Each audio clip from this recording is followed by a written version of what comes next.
Apa itu ekonomi Islam? Assalamualaikum warahmatullahi wabarakatuh.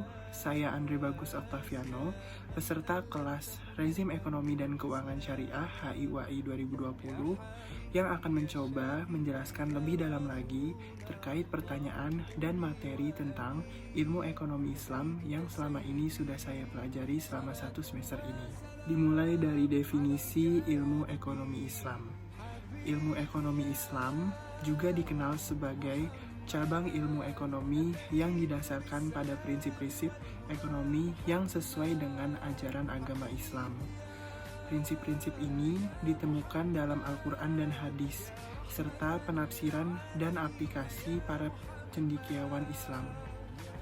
Tujuan ilmu ekonomi Islam adalah untuk mencapai kesejahteraan masyarakat melalui pengaturan dan pelaksanaan sistem ekonomi yang adil, berkelanjutan, dan berdasarkan nilai-nilai Islam. Ilmu ekonomi Islam mempromosikan pendekatan yang holistik, mengintegrasi aspek moral, etika, keadilan, dan keberlanjutan ke dalam analisis dan kebijakan ekonomi. Lalu ada contoh studi kasus dari ilmu ekonomi Islam. Misal di negara X, pemerintah memutuskan untuk memperkenalkan sistem perbankan syariah sebagai alternatif bagi sistem perbankan konvensional. Sistem perbankan syariah didasarkan pada prinsip-prinsip ekonomi Islam yang melarang riba dan menganjurkan keadilan dalam transaksi keuangan. Di sini ada beberapa prinsip utama dalam ilmu ekonomi Islam yang meliputi: pertama, keadilan sosial. Prinsip ini menekankan pentingnya keadilan dalam distribusi sumber daya ekonomi untuk memastikan keseimbangan dan kesetaraan dalam masyarakat.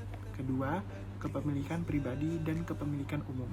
Ilmu ekonomi Islam mengakui hak kepemilikan pribadi dan kepentingan individu, tetapi juga mengadvokasi kepemilikan umum dan penggunaan sumber daya ekonomi yang bertujuan untuk kesejahteraan sosial. Ketiga, larangan riba atau bunga. Prinsip ini melarang praktik riba, yaitu memperoleh atau memberikan bunga yang bersifat eksklusif atau implisit dalam transaksi keuangan. Keempat, larangan riba al-fadl dan riba an-nasi'ah. Selain larangan riba konvensional, ilmu ekonomi Islam juga melarang riba al-fadl atau riba atas transaksi barter yang tidak adil, dan riba an-nasi'ah atau riba yang muncul dalam pinjaman yang ditunda pembayarannya. Yang kelima, larangan transaksi spekulatif dan ketidakpastian yang berlebihan. Ilmu ekonomi Islam menganjurkan pengurangan spekulasi yang tidak produktif dan mencari jalan yang lebih stabil dan berkelanjutan dalam bertransaksi ekonomi. Keenam, prinsip berkelanjutan. Ilmu ekonomi Islam menghargai keberlanjutan dalam pengelolaan sumber daya alam dan lingkungan dengan mempertimbangkan generasi masa depan. Terakhir, kesimpulan dari ilmu ekonomi Islam.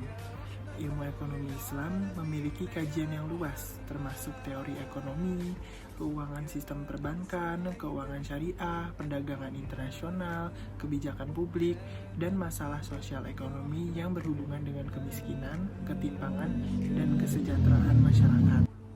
Pada intinya, ilmu ekonomi Islam mengajarkan kita dalam berkegiatan keuangan perbankan berdasarkan Al-Quran dan hadis, serta dilarangnya ada riba atau bunga.